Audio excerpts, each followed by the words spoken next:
What? That's crazy. Oh, hi. I was just looking at some prices of some very specific pieces of hardware on the internet.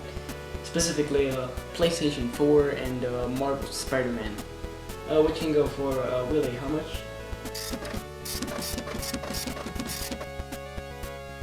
Yeah, so, needless to say, that's a bit out of my price range. I mean, come on, I'm not made of money.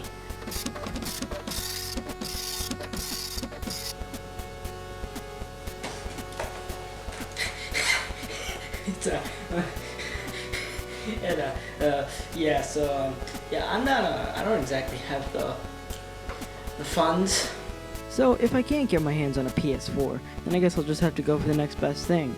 The legendary... I mean, come on, the PC has a ton of good games, and I mean, come on, but Spider-Man games shouldn't be that hard to port to PC, so I really don't see why there should be anything wrong with this.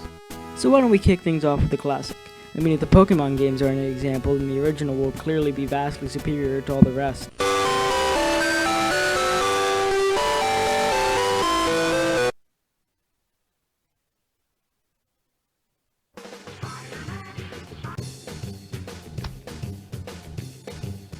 Okay, let's start off by playing with some of these settings.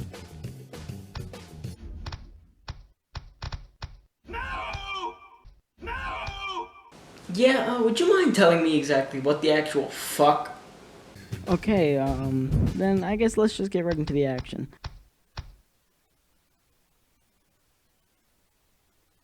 Welcome, true believers. Oh shit, Stan Lee is narrating here? Damn, that's awesome. Judging by how he's describing it, this ought to be great. Better known around the world as the amazing Spiderman in a heap of trouble. But this is just the beginning, Spidey fans. So get ready for a true superhero action thriller, packed to the brim with thrills and chills, twists and turns, more supervillains than you can shake a web at, and of course, non-stop web-slinging, wall-crawling action.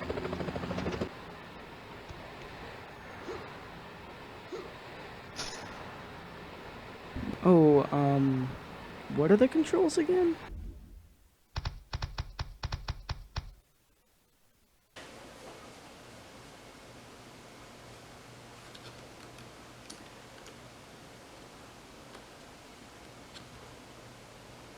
Alright then, let's just get to the best part of the game. The web swinging. Oh? Yeah, that seems to be about right. You know when Spidey wants to web swing, so he's like...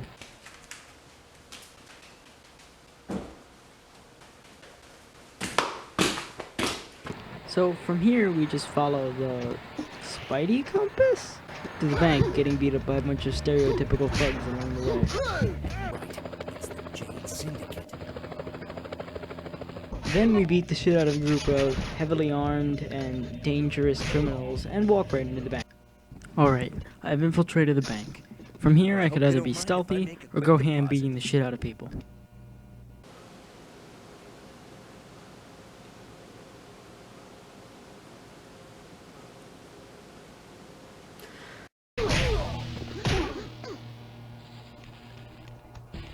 Alright, you motherfuckers, let's go. I'm Spider-Man. I'm a fucking god. You can't stop me and... Oh. Okay, in hindsight, maybe the stealthy approach would have been better.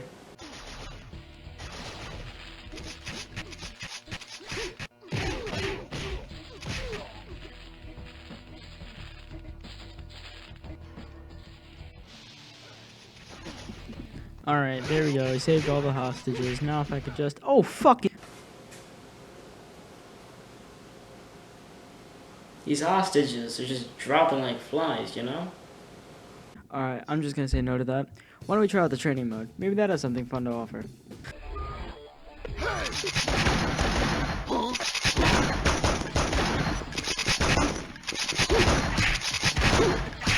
Okay, yeah, it's complete shit. Ready for a true superhero action thriller, packed to the brim with thrills and chills, twists and turns, more supervillains than you can shake a web at, and of course, non-stop web-slinging, wall-crawling action.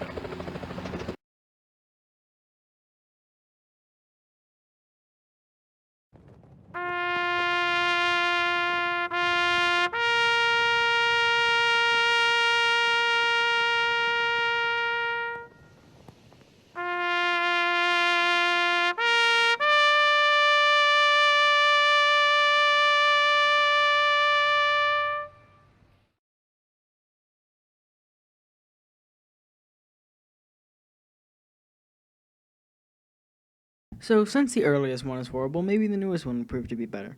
I mean, come on, this one came out like 11 years later. They had time to make it not shit. Of course, it has to be said that it was based off of the worst Spider-Man movie ever shot into existence, so take its recency with a grain of salt.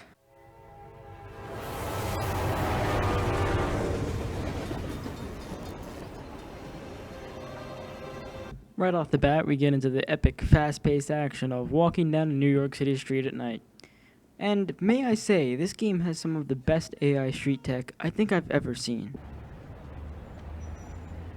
You don't care. Nobody cares till it's them. Aw, you look like a sad little puppy. Yo, buddy, cheer up. We're gonna check out a killer band. You should come. Remember, happiness is a choice. My yoga instructor always says that.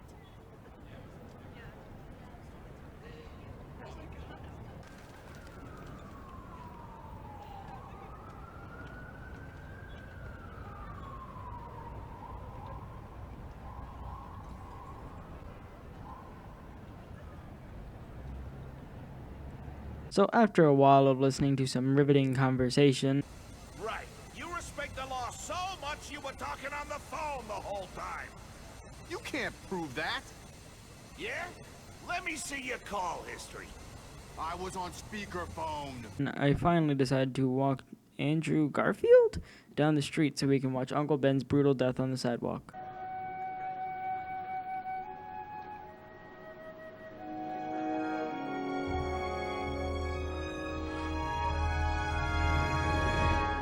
No, not that one, the bad one.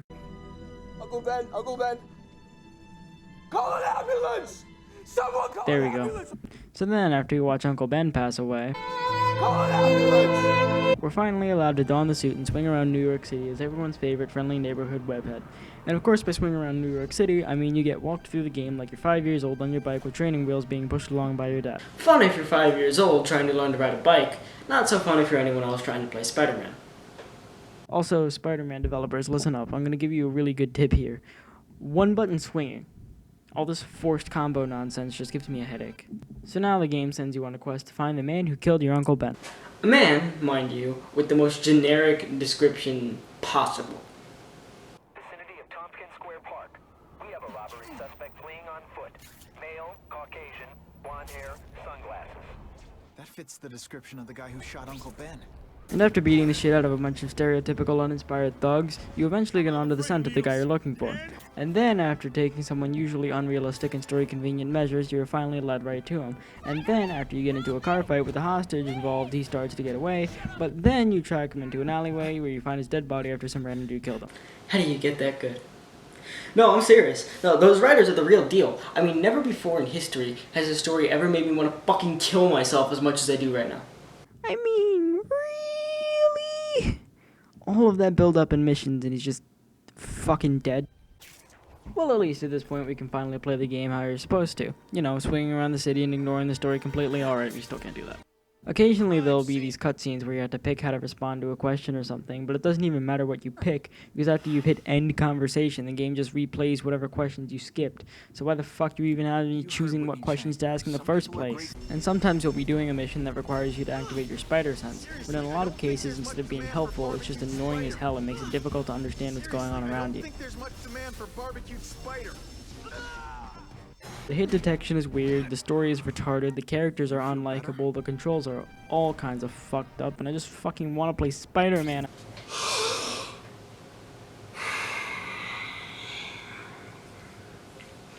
Okay. One more. So after the pain that was the last two games, I took to the internet to find the one that was generally considered the best. And what came up often was Spider-Man, Web of Shadows. As the game starts out, it's a bit more intense than I was expecting. Oh yeah, but it's nice to see Spidey still has time to take a nice stroll and not do anything or help anyone. Yeah, that sounds like what Spider-Man would do in that situation. Then the game gives you a little tutorial where you learn the game mechanics and such. The tutorial which is short, simple, and to the point. You hear that, Amazing Spider-Man 2? Short, simple, and to the point. Also, one button swinging. Very nice addition. You hear that, Amazing Spider-Man 2? One button swinging. And there's no weird color correction or time slowdown or anything like that when you use spider sense. You hear that, man? So yeah, from here you just go around beating the shit out of a bunch of aliens or whatever the fuck these are for a bit, and despite its chalkiness, it's actually pretty solid. I mean, it's not, but compared to the atrocity that was the last game we just witnessed, it's a pretty nice breath of fresh air. Also, I'd just like to mention that Spidey has this one move that I can only describe as JoJo. So far, this has been some pretty solid gameplay though. I'm not really sure why. Where's Cage and his search party? The civilian volunteers! Pretty redhead, arm and a cast! You are no help! Oh. The cutscenes in this contain a certain aura of, well, how do I say this? I think I could sum up pretty much every single cutscene like this. What? But then after watching a few cutscenes with Luke Cage, you beat the shit out of Venom and then stalk your girlfriend's ambulance to the hospital. Oh, but of course, in typical Spidey tradition, the guy can never catch himself a break. For some reason, an entire fucking convoy of gang members show up and start being some real unfriendly dudes. But it's okay, because Luke Cage shows up just in time to help you beat all their asses. Thanks, Luke Cage. So after you've brutally beaten a bunch of nasty gang members, Luke Cage asks you to run some errands for him while he stands in a park and does absolutely nothing. Well, I guess let's just get this winging and hold up, what the fuck is that? Is that like some super evil supervillain's lair? Let's go check it out. After all, I'm sure whatever is hiding in there certainly poses more of a threat than a bunch of lackeys in purple hoodies. Oh, well here we are, and it just disappeared. The thing just disappeared. Willie, did you do this?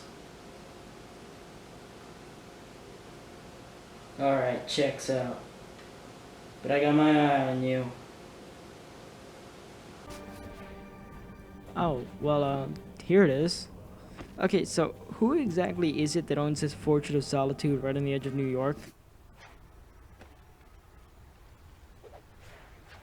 Stark. Stark? I mean, I get that the guy's a billionaire, but come on. When was the last time you saw Bill Gates building himself a fucking supervillain hideout in the middle of New York City? Now, this game has its faults, but I'll be honest, it's by far the best. The combat is solid, the swinging feels great, and property damage. Unhealthy, terrifying levels of property damage. Jamie said I'm coming for you next. Well, all in all, did we find a good Spider-Man PC game? Well, I certainly think so. Was it better than Spider-Man PS4? Judging by what I've seen about it, no. But you know, we had fun. Well, what do you think of all this?